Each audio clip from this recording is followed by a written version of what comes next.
तो मेरी ये वीडियो है भरण पोषण के लिए।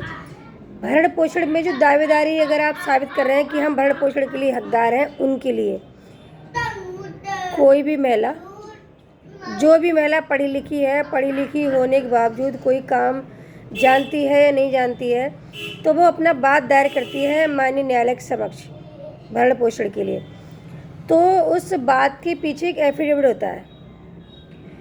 तो उस महिला द्वारा अगर वो एफिडेविट, उन तथ्यों को छिपाते हुए जो एफिडेविट दाखिल किया जाता है या कर रही है, और वो पढ़ी लिखी है, ये कह रही मैं अनपढ़ हूँ, मात्र साक्षर हूँ और हाथ दस्तकारी नहीं जानती हूँ, या जानती है नहीं जानती है, तो इन चीज़ों को छुपाकर वो एफिडेविट देती है।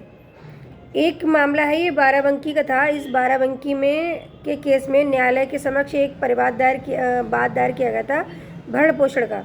वो महिला अपने पति से 7 से 8 साल से अलग रह रही थी और अपने पति के लिए भरण पोषण के लिए, मेंटेनेंस के लिए उसने बात दायर किया था। उस मेंटेनेंस में उसके साथ एक बेटी थी 6 साल की। तो न्यायालय ने ये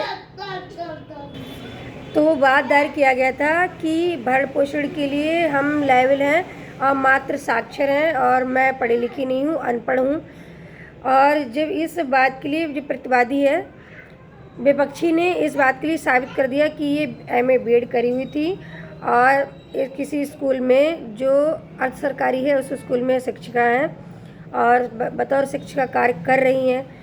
तो जो एफिडेविट दिया गया है, तो उस न्यायालय ने ये तथ्यों को छिपाते हुए झूठा एफिडेविट के आधार पर न्यायालय को खारिज कर दिया। और न्यायालय ने एक बहुत ही अच्छा काम किया। वो क्या है कि उस महिला का भरण पोषण का बात खारिज करते हुए न्यायालय ने जो बच्ची थी, उस बच्ची को जब तक शादी ना हो तब तक के लिए उस बेटी के लिए 6,000 रुपये प्रति माह विपक्षी से दिलाए जाने का आदेश दिया था। और ये कहा गया था उन महिलाओं के लिए जो मात्र झूठा एफिडेविट देती हैं, जो मामला खारिज होने योग्य है। तो अगर आप मात्र साक्षर हैं या पढ़ी लिखी हैं तो किस आधार पे हैं, कितना पढ़ी लिखी हैं, तो इस तरीके के कोई एफिडेविट ना दें, ताकि जो आपका अगर भरण पोषण का बात दायर किया है आपने, वो खारिज ना हो। तो उन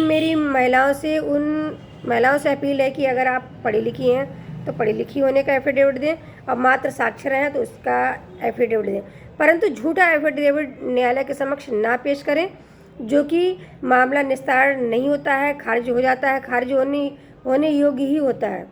अगर आपको मेरी वीडियो अच्छी लगती हो तो इसे लाइक करें और मुझे फॉलो करें, मेरे यूट्यूब चैनल सब्सक्राइब करें, और आगे आने वाली वीडियो को मेरे फेसबुक पर और इंस्टाग्राम पे आप मुझे सर्च कर सकते हैं, फॉलो कर सकते हैं। ADB मीरा फेसबुक पर, मीरा श्रीवास्तव फेसबुक पर, ADB मीरा यूट्यूब पर, और इंस्टाग्राम उसी से ऐड है। तो आप सभी का बहुत बहुत धन्यवाद।